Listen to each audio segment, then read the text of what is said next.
Moving on to our second speaker, Charles. Now, Charles, I didn't receive any kind of introduction or information about your speech. Is there anything you want us to focus on when listening to your speech? That way we know how to gauge our evaluation, or how to tailor our evaluation for your speech. I previously talked about my icebreaker as a part of the innovative planning. The second part is the evaluation part of it. The criticism I had the first time was that I ran way too long. Okay, all right. So then note that for evaluations, try to keep in mind the pacing that Charles has, his flow for his speech. All right. I want to share the screen. 5 to 7 minutes? Yes. Yeah. Okay, thank you. This is a 5 to 7 minute speech. Charles, you may begin when ready. Okay, I need the screen share feature on. It's disabled. All right. That would be Roz. Would you be able to? Well, it should be. I'm a co-host, so I enabled it. All right. Awesome. All right. So right now we see the Zoom screen that you are sharing. There we go. We see to be continued, birth age to 21. Okay. In my previous presentation, I took myself from birth to age 21. The next phase is 21 to my current age, which is 72. For those of you who don't know, I am a diehard Browns fan, so that's something that started for me early on, and to this day, I'm a definite Browns fan. Early in life, one of my friends was an avid shooter, and he shot competitively at Camp Perry in Cleveland, Ohio. Because of him, in my earlier years, I was a strong member of the NRA. But as they became more political, I had to get out of the NRA. But because of my strong beliefs in our Second Amendment gun rights, I now belong to an organization called NAGA, which is the National African American Gun Association. Career stars for me that led me into entrepreneurship. I was told by a person that I could probably be a very good insurance agent. And the person set up an interview for me with the manager of one of the larger insurance agencies in Cleveland, Ohio. Little did I know that there was a great mismatch, because after the interview, I was told by that friend that the person he sent me to see told me to never send him another N-word to be interviewed. Now, for me, that became a challenge. And I immediately got involved with another insurance company, and then a property casualty insurance company, and went on to open my own insurance agency, and we worked with Lloyd's of London. In 1977, I took my sons and my wife to Tennessee to visit the city and the farm that was so important to me in my childhood. My younger sons got to meet their aunt, or a lot of their relatives, and they got to see the difference between Cleveland city life and Southern life for a lot of people who were economically challenged.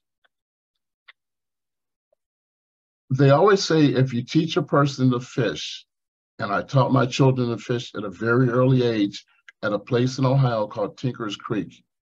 And Tinker's Creek was probably one of the better places to take people to learn to fish, because it was full of fish. You were guaranteed to catch something. And if you catch something on your first times out, you're more likely to keep fishing. Because I was a very social person, one of the places that I hung out in Cleveland was a place called Houlihan's Old Place.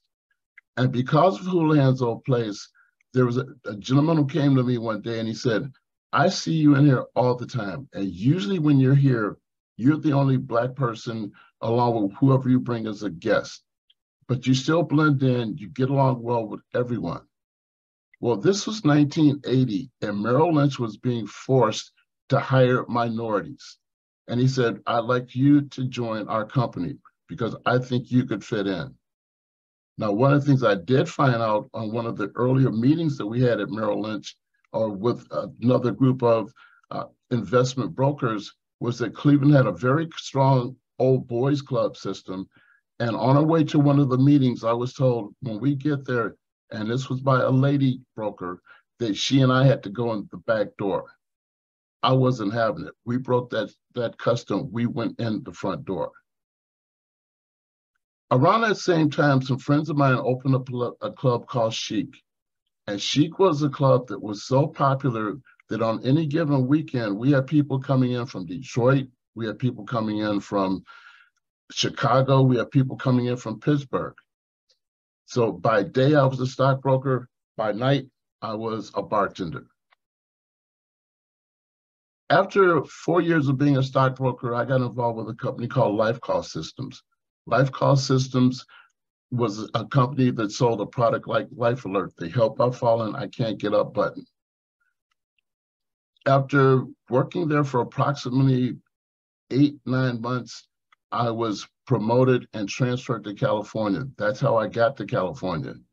And that was right in the middle of the crack epidemic. So there are a lot of other social issues that were being challenged. Initially, upon coming to California, we lived in the South Bay. Life Call lasted out here for about 1.5 years. And from there, I became involved with a company called Alpha Omega Alarms. We were selling the AT&T alarm system.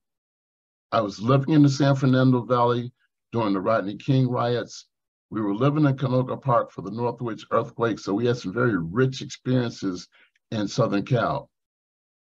After that, we moved to the Inland Empire, and that's about the time I got involved in both real estate and Toastmasters.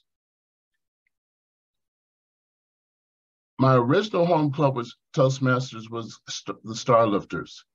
And because of my involvement with Toastmasters, I was introduced to the opportunity to become a corporate trainer with Chaffey College. From there, I became a corporate trainer with Valley College. And somewhere along the way, one of the Toastmasters I knew told me that he was going to be a public speaker, and he and I went to the Orange County Speakers Bureau. After going to the Orange County Speakers Bureau and telling my friend about it, I was told that District 12 had a Speakers Bureau. I became involved in that, and then subsequently was the chair of that Speakers Bureau for 3.5 years. In 2017, I went back to Mason, Tennessee, and one of the places I had to go to was a place called Bozo's Hot Barbecue Pit.